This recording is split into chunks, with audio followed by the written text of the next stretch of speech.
नमस्कार, मैं विनोद कुमार शुक्ला। अड्डा पर आपका स्वागत है। एक बार फिर अबू आसिम आजमी ने विवादास्पद बयान दिया है कि उनको 6-8 एमएलए जिताएं, फिर देखते हैं कि मुस्लिम समुदाय पर कैसे कोई हमला करता है। वस्तुस्थिति दूसरी है। वहाँ मुस्लिम जो है वो मुंबई घेरने की कोशिश करते हैं, आक्रमण करते हैं, बाज़ार में कब्जा करते हैं और इन सब से सरकार निपट रही है, सख्ती से निपट रही है। उसके बावजूद वो लगातार इस तरह के कामों को अंजाम दे रहे हैं।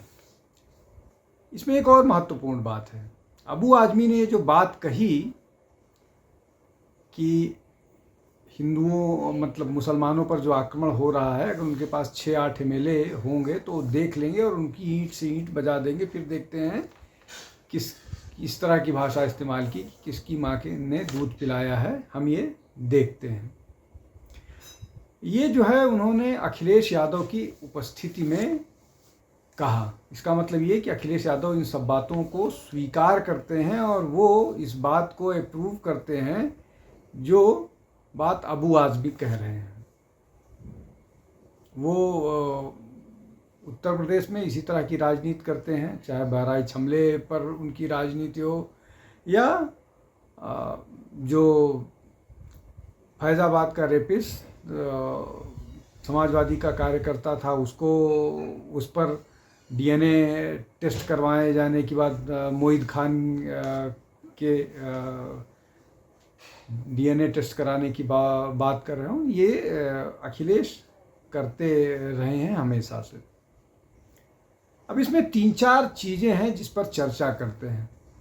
पहली बात तो ये कि ये जो उत्तर प्रदेश के 2 लड़के हैं वो ना उत्तर प्रदेश में कुछ निश्चित कर पाए हैं कि वो जो 9 सीटें घोषित हुई हैं मिल्कीपुर छोड़ करके, मिल्कीपुर का मामला अदालत में है, तो ये जो 9 सीटें हैं उन पर कोई सहमति नहीं बन पाई है। कहाँ लड़ेंगे, अपने अपने कैंडिडेट घोषित कर रहे हैं। महाराष्ट्र में क्या स्थिति है, महाराष्ट्र में क्या वो मिल के लड़ रहे हैं या किस तरह से लड़ेंगे, क्या होगा। और अखिलेश यादव अब तक केवल मुस्लिम बाहुल इलाके में ही यात्रा कर रहे हैं, इसी तरह की उनकी मंशा है। और जिन 5 लोगों के नाम उन्होंने विधानसभा चुनाव लड़ने के लिए घोषित कर दिए हैं, अभी हालांकि कांग्रेस से या बाकी उनको कितना सब सहयोग है, ये चर्चा होगी या नहीं होगी, ये भी देखेंगे।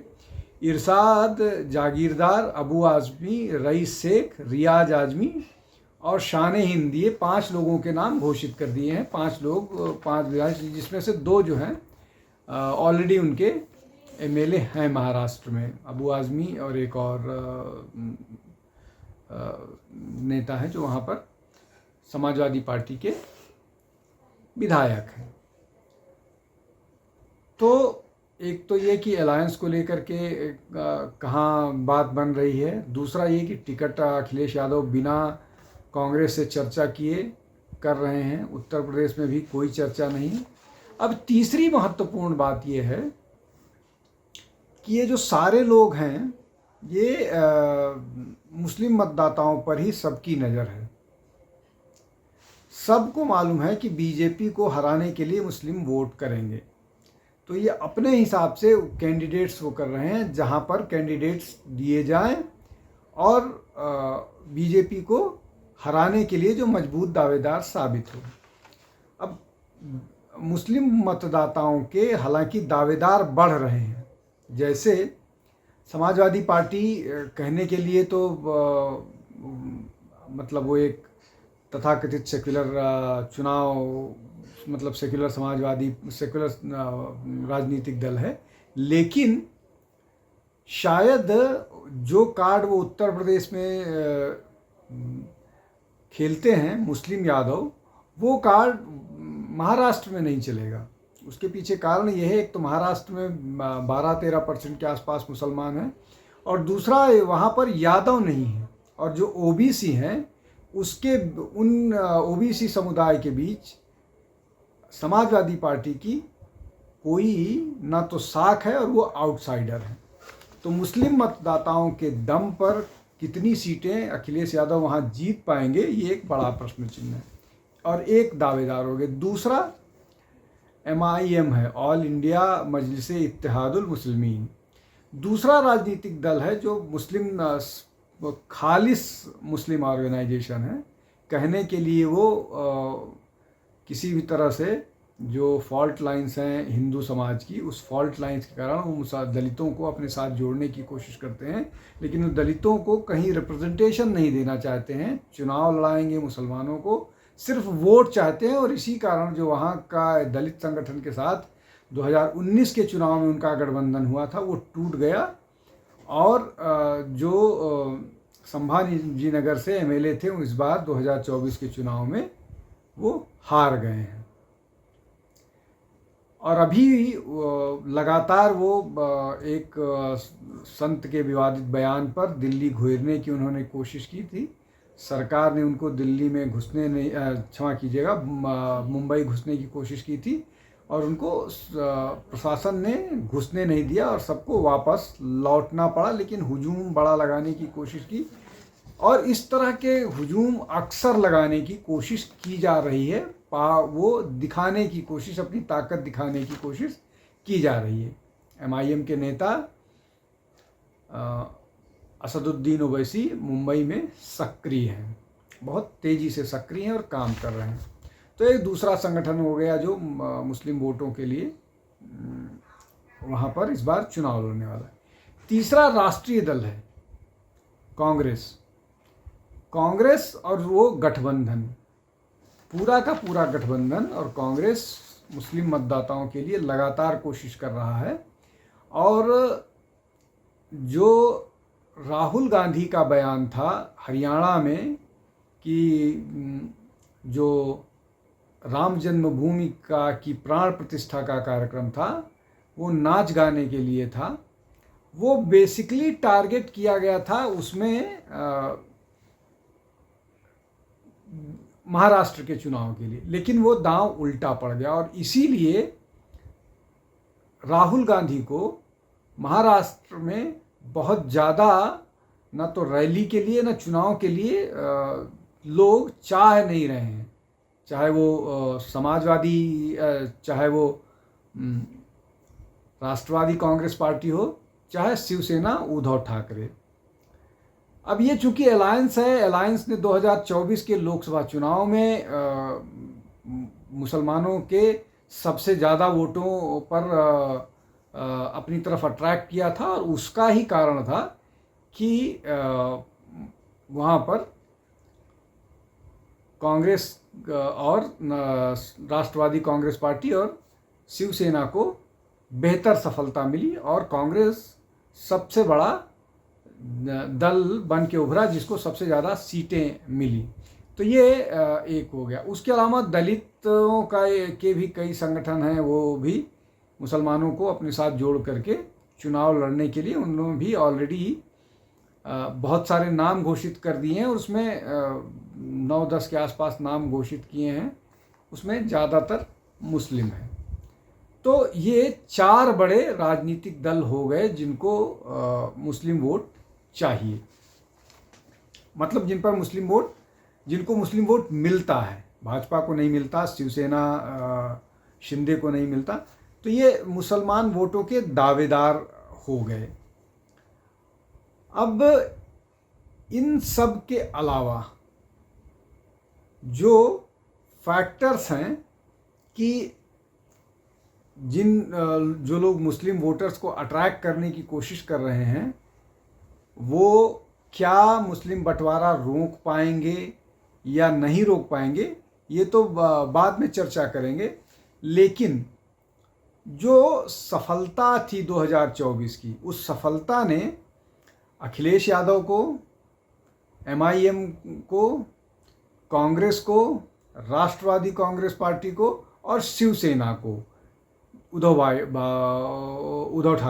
बाला साहब ठाकरे, इन सब को बहुत एक तरह का कहिए कॉन्फिडेंस दिया है। उस कॉन्फिडेंस का परिणाम यह है कि इनको लग रहा है कि वो शायद ये विधानसभा का चुनाव उसी तरह से जीतेंगे जिस तरह का चुनाव उन्होंने 2024 के लोकसभा का चुनाव जीता है। अब उसमें जो एक फैक्टर था, वो फैक्टर था मुस्लिम मतदाताओं का बड़ा फैक्टर, जो लगभग 95 से 98%, 99% तक एंटी बीजेपी वोट, मतलब एंटी बीजेपी गया है, मतलब बीजेपी को हराने के लिए गया है, वो किसी भी दल को नहीं गया है ना, मतलब वो। लेकिन उसमें और भी महत्वपूर्ण भूमिकाएं थी। दलितों के वोट्स की बहुत महत्वपूर्ण भूमिका थी उसमें, मराठा वोटर्स की भूमिका थी, कम से कम महाराष्ट्र में। तो क्या ये जो 3 सेगमेंट्स हो गए, दलित, मराठा और मुस्लिम, क्या ये तीनों सेगमेंट्स की मनस्थिति अभी भी वैसी है जैसी 2024 के लोकसभा के चुनाव में थी? नहीं, उसमें बहुत बदलाव हुआ है। मराठा वोटर्स में और दलित वोटर्स में की मनस्थिति में बदलाव आया है। वो बदलाव इस तरह का है कि जिस तरह की बातें अलायंस के द्वारा, जो राहुल गांधी और वाला अलायंस था, जिस तरह की बातें वो कर रहे थे, वो सत्य से दूर था, वैसा होता हुआ नहीं दिख रहा है। लेकिन ये बातें सिर्फ 2 संगठनों, 2 जातीय समुदाय को कन्विंस कर पाया है। वो भी पूरी तरह से नहीं, एक बड़ा वर्ग ये समझ गया है कि जो राजनीति किया गया था उसमें महिलाएं तीसरे फैक्टर पर समझ गए कि जो इन्होंने प्रॉमिस किया था कि हम 8,500 रुपये महीने देंगे, 1 लाख रुपए साल के देंगे, वो भी झूठ था। तो ये 3 फैक्टर इसमें, महिला, दलित और मराठा वोटर्स हैं। ये तीनों इस बात को समझ गए कि ये झूठ का प्रोपेगेंडा था कि बाबा साहब का संविधान बदल दिया जाएगा, आरक्षण खत्म किया जाएगा और 1 लाख रुपए सालाना दिया जाएगा। ये तीनों झूठ बस्ट हुए हैं, ये तीनों झूठ एक्सपोज हुए हैं, और एक्सपोज होने से मतदाता दूर गए। लेकिन मुस्लिम मतदाता कहीं डिविएट नहीं होगा। मुस्लिम मतदाता जो है वो जैसा पहले था उनका माइंडसेट, और उस पर पूरी तरह से बरकरार है। वो वोट करेंगे वहाँ जहाँ बीजेपी को हरा पाएंगे। तो ये जो मैंने बात अपनी शुरू की थी कि अबू आजमी ने ये कहा है कि आप हमको 6 से 8 सीट दे दीजिए, फिर देखते हैं हम कैसे मुसलमानों पर हमला होता है। ये बात वैसी ही है जैसी उत्तर प्रदेश में हुई थी लोकसभा चुनाव के दौरान, जब सलमान खुर्शीद की भतीजी ने वोट जिहाद की बात कही। जो बात अबू आजमी ने कही है वो सीधे तौर पर बिना उस शब्द को इस्तेमाल किए हुए वोट जिहाद की बात अबू आजमी कर रहे हैं, और अब उसमें अपने आप को बड़ा नेता बताना चाह रहे हैं कि आप हमको वोट कीजिए। हालांकि वो अपने विवादित बयानों के लिए जाने जाते हैं, वो लगातार विवादित बयान देते हैं। उन्होंने अभी कुछ दिन पहले संसद को वक्फ प्रॉपर्टी बता दी थी, किराया मांग लिया था। तो इस तरह की बात करते रहते हैं। कई बार उनके बयान हास्यास्पद होते हैं, लेकिन हास्यास्पद उनके लिए हो सकते हैं जो इनको समझते हैं। जिस कौम की बात वो कर रहे थे अपनी भाषण में अखिलेश यादव की उपस्थिति में, उस कौम के लिए ये जो बात अबू आजमी ने कही थी, ये पूरी तरह से वो मानते हैं और उसको विश्वास करते हैं कि जो अबू आजमी कह रहे हैं वो सही कह रहे हैं, और सरकार को उसका किराया देना चाहिए, या इस तरह की बहुत सारी बिल्डिंग्स पर सरकार कब्जा करना चाह रही। तो ये जो अबू आजमी ने बिना कुछ कहे वोट जिहाद की बात कही है, ये शुरू हो रहा है। अब इसमें इन चुनाव में अभी बहुत कुछ होने हैं, अभी तो शुरुआत हुई है। बीजेपी ने आज अपनी पहली सूची जारी की है। अभी इस चुनाव में क्या क्या होंगे ये तो हम नज़र बचा करके रखेंगे, लेकिन यहाँ भी वोट जिहाद अबू आज़मी ने शुरू कर दिया।